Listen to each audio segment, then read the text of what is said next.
Ok, on se retrouve, nouvelle vidéo, nouveau sujet, un petit peu différent dans le sens où là je vais expliquer juste et puis je vais surtout vous montrer avec des cas concrets pour montrer tout simplement ce qu'il en est de la recomposition corporelle, comme j'ai pu vous indiquer. Important pour moi de définir, de dire pourquoi, de dire comment on peut faire. C'est quoi la recomposition corporelle?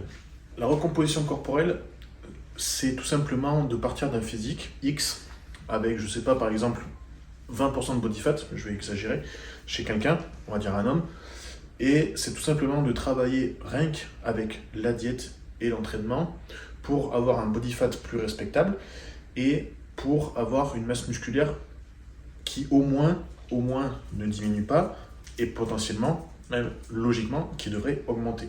Donc c'est ça l'objectif. Du coup, qu'est-ce qui se passe? Visuellement, le physique change parce que même si le poids reste le même, parce que ça peut arriver que, en tout cas, le poids ne doit pas significativement énormément bouger. Donc avec le même poids, on est censé avoir une composition corporelle, donc un ratio body fat et masse maigre qui soit amélioré. C'est-à-dire que le body fat était élevé, la masse maigre était moins importante. La recomposition corporelle, le but c'est de rééquilibrer et peut-être même, en tout cas, de repasser sur un corps musculaire, on va dire, en tout cas visuellement. Pourquoi on fait ça? Alors souvent on fait ça dans 90% des cas dès qu'on récupère un client. Pourquoi? Parce qu'on part d'une situation avec cette personne qui n'a jamais été suivie par quelqu'un par exemple, donc qui a plusieurs choses approximatives, notamment ses apports en nutrition, et l'objectif c'est de rééquilibrer ça, et donc forcément de rééquilibrer le physique, ça va avec. Autre objectif qu'il peut y avoir, on récupère un client, on voit le bilan sanguin qui n'est pas bon. Je sais pas, exemple, profil lipidique à améliorer, peu importe qui est produit ou pas produit, c'est pas ce que je dis. Le but de la recomposition corporelle, ça va être d'améliorer ce ratio lipidique tout en améliorant la composition corporelle parce que souvent c'est corrélé avec un body fat un petit peu élevé ou on peut, même si c'est difficilement quantifiable, de la graisse viscérale par exemple. Pourquoi on fait ça aussi? C'est pour mettre en place des habitudes. C'est-à-dire qu'on récupère un client, comme je viens de dire, là on a besoin de lui apporter quelque chose qu'il n'a pas l'habitude de faire, des entraînements intenses avec une certaine méthodologie que j'ai et que j'utilise pas forcément, que d'autres coachs n'utilisent pas forcément, du coup ça fait un changement. Ça va être aussi donc des choix alimentaires, parce que ça va être important de diminuer chez quelqu'un par exemple son inflammation. On voit que le bas-ventre est très inflammé, l'objectif avec la recomposition corporelle ça va être d'améliorer ça. Donc voilà les principaux pourquoi. Après il va y avoir aussi le pourquoi qui est assez important chez les compétiteurs, c'est-à-dire qu'on a une phase de prise de masse, plus ou moins réussie chez certains. Derrière, une fois cette prise de masse finie, on va avoir une phase de maintenance, ou en tout cas une phase où on va stabiliser les choses pour avoir cette recomposition corporelle. Je vous donnerai un exemple un petit peu pour vous montrer comment on fait à ce moment-là. Alors comment on fait? J'ai pris 3 exemples, 3 clients. Avec certains, je vais respecter l'anonymat, en tout cas la confidentialité, parce que pour plusieurs raisons. Tout simplement, vous comprendrez, je pense, aisément. Premier cas, je vais vous parler de Brice. Alors Brice, c'est assez marrant parce que c'est vraiment pas conventionnel. C'est-à-dire que, justement, comme je vous dis, j'ai récupéré Brice. Sa seule source de glucides de la journée, c'était un kiwi. Je peux vous montrer le questionnaire, je vais essayer de l'incruster dans la vidéo. Diète initiale, la seule source de glucides, mis à part les légumes, là on s'entend, c'est un kiwi dans la journée.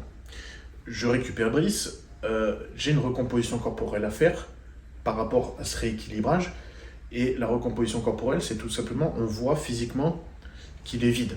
Donc moi, la recomposition corporelle dans ce but-là, c'est de regonfler entre guillemets la machine, et ça va être de redonner en fait un tonus musculaire, un galbe musculaire qui n'est plus présent. C'est pas une recomposition corporelle, qu'on voit tout le temps. En tout cas, c'est pas un cas qui arrive très très souvent, mais ça a été l'objectif. Comment j'ai fait? Tout simplement, j'ai remonté tout doucement les apports en glucides. Je n'ai pas augmenté d'un coup. J'ai fait un petit peu comme une reverse diet tout simplement, en augmentant progressivement pour améliorer les choses, pour avoir un rapport aussi à l'alimentation qui soit plus sain. Parce que quand on est à manger seulement un kiwi par jour, parce qu'on a peur de faire du fat, avec tout ce qu'on peut entendre sur les glucides qui font prendre du fat, le problème il est justement de rééquilibrer ce rapport à la nutrition et aux glucides. Le deuxième cas, c'est Arnaud. Alors Arnaud, c'est un cas un petit peu particulier dans le sens où ça a été très très vite. Hein. Ça a été très très vite. C'est-à-dire qu'on est parti ensemble début mai avec un corps qui en soi n'est pas très élevé en termes de body fat, mais l'objectif d'Arnaud déjà dans sa tête, c'était d'être mieux par rapport à ça et pour pouvoir repartir sur une bonne prise de masse. Donc pareil, même objectif de recomposition corporelle, dans le sens où on veut du coup avoir un physique plus sympa à avoir, et surtout on veut rééquilibrer les apports, avoir un entraînement un peu plus cohérent que ce qui pouvait être en place avant, avec quelque chose de très basique.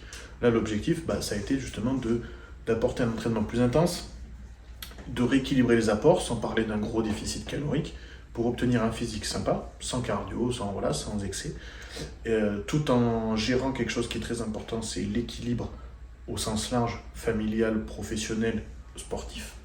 Donc tout ça, ça a été fait, et quand je dis ça a été très rapide, c'est que fin mai, j'ai pu réaugmenter les calories, et notamment les glucides. Ce qui est important à comprendre, et c'est ce qui est censé marcher à, on va dire, 80% des cas, dans 80% des cas, en tout cas quand la personne en face suit vraiment ce qu'on lui demande de faire, c'est que derrière la recomposition corporelle, quand je augmente les glucides notamment, le poids continue à descendre et les perfs continuent à augmenter à l'entraînement. Qu'est-ce que ça veut dire? Ça veut dire qu'on a vraiment la masse musculaire qui est en train d'augmenter. Donc le poids diminue, visuellement on est de mieux en mieux, on est plus dur, on est plus sec, même si on s'entend c'est pas une sèche de compétition. Et surtout du coup, donc, via les performances à l'entraînement, on voit qu'on est en train de gagner en masse musculaire. Ça, c'est important. C'est le but aussi de la recomposition corporelle, comme j'ai dit. Diminuer le fat, augmenter la masse musculaire. Donc là, c'est l'exemple parfait. Arnaud, j'ai augmenté les glucides, le poids continue à diminuer, le physique, il est de mieux en mieux, avec cet aspect, avec une très très belle peau, vraiment un physique, de Ken dans Barbie, par exemple, vous voyez, très très plastique, et ça fait vraiment un beau physique sympa à regarder. Troisième exemple, et celui-là je vais lui garder la confidentialité, c'était pour une fille. On part d'un objectif lambda, c'est-à-dire je veux performer plus à la salle et puis développer, comme toutes les filles, un petit peu le fessier. Donc rééquilibrage alimentaire, on met des apports au bon moment, au bon endroit dans la journée, avec une problématique qui est que l'activité est très élevée, c'est-à-dire cours collectif en tant que prof, plus musculation 6 jours sur 7. Moi, mon objectif, ça a été de rééquilibrer plusieurs choses. Rééquilibrer les apports, comme j'ai dit, autour de l'entraînement, autour aussi des cours collectifs, parce que quand on est en train de donner un RPM, c'est pas comme si on faisait rien. Donc y aller, entre guillemets, quasiment à jeun, et puis derrière, faire notre journée tranquille sans même penser, entre guillemets, qu'on a fait un effort, ça pose problème. Donc ça, j'ai rééquilibré ça. J'ai rééquilibré les entraînements aussi, dans le sens où, malgré qu'elle ait voulu garder la main mise, on a pu en discuter, j'ai pu lui faire comprendre qu'il fallait mettre en place des choses un peu plus optimales, surtout niveau récupération. Donc c'est-à-dire que le split qu'elle avait de base, je lui ai demandé de l'étaler en fait. C'est-à-dire que le volume d'entraînement par jour est moins important, tout en gardant un volume à peu près cohérent sur la semaine, à peu près, en tout cas identique, même si, forcément ça a un petit peu diminué. Ça diminue pour le mieux. Pourquoi? On est plus musclé. Le corps, il l'a bien rendu avec le body fat qui a descendu, avec une tonicité musculaire qui est plus présente, avec un détaché musculaire qu'il n'y avait pas avant, et quelque chose de très important chez les filles. Alors, je ne peux pas vous montrer les photos par confidentialité comme je viens de vous le dire, une peau qui s'est améliorée. C'est-à-dire que l'aspect de la peau qui était un petit peu peau d'orange, un petit peu cellulite, un petit peu, on a l'impression qu'il y a des petits trous un petit peu partout, avec de l'acné. Tout ça, avec la recomposition corporelle, via le choix des aliments, via des apports suffisants en lipides, c'est très important chez les femmes, avec des apports de glucides au bon moment de la journée, avec le bon choix des glucides. Notamment, on a utilisé la farine de patate douce, qui est pour cette personne en tout cas assez bénéfique pour l'inflammation au sens large. Tout ça a permis du coup d'avoir cette qualité de peau qu'on n'avait pas avant, de diminuer l'acné, d'avoir un système hormonal qui fonctionne très bien avec les prises de sang, etc. etc. Donc voilà. Quatrième exemple, là idem, parce qu'on est en France et que c'est quand même pas légal, il y a la recomposition corporelle via les produits. Donc je vais vous parler de façon théorique. Donc avec les produits, qu'est-ce qui peut se passer? Tout simplement, on part d'un physique, comme j'ai dit par exemple tout à l'heure, on part d'une prise de masse qui s'est passée avec peut-être telle ou telle molécule, on va faire une phase de maintien, ou peut-être qu'on va enlever des molécules, et on va vouloir avoir cette phase de recomposition corporelle où en ajoutant d'autres molécules, en tout cas pas forcément ce que vous pouvez penser, on peut, grâce aussi à la diète qui va aller et l'entraînement qui va aller forcément, on peut se permettre, en restant sur le même poids, de faire cette recomposition corporelle. Parce que les apports exogènes vont nous donner un coup de boost, on va dire, vraiment sur le métabolisme, en tout cas sur la synthèse protéique, donc forcément la masse musculaire, et sur la fonte adipeuse, tout simplement, où on va du coup accélérer le processus. C'est assez basique, c'est assez théorique, mais ça se passe vraiment comme ça. C'est-à-dire que c'est plus que théorique, c'est dans la pratique, on le voit, on enclenche quelque chose. Je vais vous prendre un exemple, pour le coup, que je peux parler. J'ai un client qui est sous TRT médical, j'entends, donc c'est pas moi qui prescris, chose qui est interdite, je le rappelle. Cette personne, donc avant l'octroi de la TRT, elle avait un physique qui était, comment dire, où la masse adipeuse était peut-être un peu plus importante. Le fait de rajouter juste des apports exogènes qui permettent d'être dans les valeurs physiologiques, attention, on s'entend, c'est une TRT, ça a permis tout simplement déjà de rebalancer le ratio body fat et masse maigre. Pardon. Donc voilà, si ça fonctionne chez quelqu'un qui est juste en TRT pour être dans la norme physiologique, vous imaginez bien quand vous êtes en supra-physiologique, forcément ça marche d'autant plus. Sans faire de folie sur les molécules, on voit certaines choses qui passent, il n'y a pas besoin d'être aussi agressif, on va dire. Ensuite, qu'est-ce qui se passe une fois que la recomposition corporelle se passe bien ? C'est ce que je vous expliquais avec le cas d'Arnaud, c'est tout simplement, on va réintroduire les carbs. Alors suivant la personne, on va pouvoir réintroduire fort ou pas, ça dépend aussi de la stratégie, comme j'ai dit, si c'est avec apport exogène d'hormones, peut-être que le montant de carbs qu'on va augmenter ne sera pas le même s'il y aura aussi des choses à augmenter à côté, notamment les lipides. Ce qui va se passer, c'est que, logiquement, les apports vont augmenter, le poids va diminuer, les performances vont continuer d'augmenter, le bien-être va continuer à augmenter. Quand je dis bien-être, c'est aussi important, c'est que la recomposition corporelle, ça permet d'avoir un bien-être psychique, dans le sens où forcément l'image qu'on se renvoie de nous-mêmes est meilleure. Donc on a plus de plaisir à se regarder, on a plus de plaisir à performer. Forcément, du coup, le psychique suit mieux. Donc c'est ça l'objectif d'une reverse, enfin de la suite d'une recompo, pardon. Ça va être de augmenter plus ou moins vite, comme je dis, suivant la personne. Il n'y a pas de fourchette d'augmentation pour moi. Ça va vraiment dépendre de chaque personne.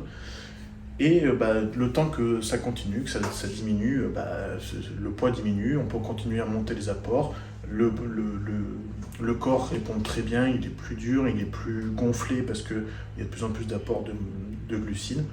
C'est qu'on est dans le bon, on est dans le vrai, et puis on peut partir sur une prise de masse musculaire ou un maintien suivant les objectifs. J'avais montré aussi Mathéo sur Instagram en avant-après. On est parti d'un body fat très élevé avec une bonne recomposition corporelle via un déficit calorique pour le coup. Derrière, quand j'ai augmenté, parce qu'on avait atteint le physique qui était bon pour pouvoir remonter, le poids continuait à diminuer, mais la masse musculaire continuait à augmenter. Donc parfait. Donc voilà pour le sujet de la recomposition corporelle. Comme je dis, ça va dépendre vraiment de chaque personne. Là, je vous ai donné plusieurs exemples, des exemples concrets. Et en fait, chaque exemple, là, vous voyez que tout a été différent, le point de départ est différent, l'atteinte de l'objectif est plus ou moins long, ça va dépendre de chaque personne.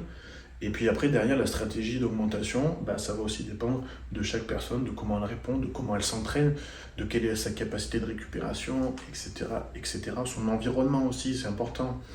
Si on est dans un environnement négatif, mine de rien, la recomposition va mettre plus de temps. Derrière, quand on va pouvoir réaugmenter, ça va quand même être moins performant, il y aura des problèmes digestifs peut-être, etc., etc. Donc voilà. Mais ça aussi, je vous renvoie au podcast qu'on a fait avec Alan et Anthony Fitness Break pour comprendre un petit peu les mécanismes du stress et où est-ce que ça peut vous en... Donc voilà pour la vidéo. Semaine prochaine, nouvelle vidéo. Ça sera peut-être parler des wellness. Avec Claire, on parlera peut-être bien de ça. Ou ce sera sur autre chose, peu importe. Voilà. Podcast tous les dimanches.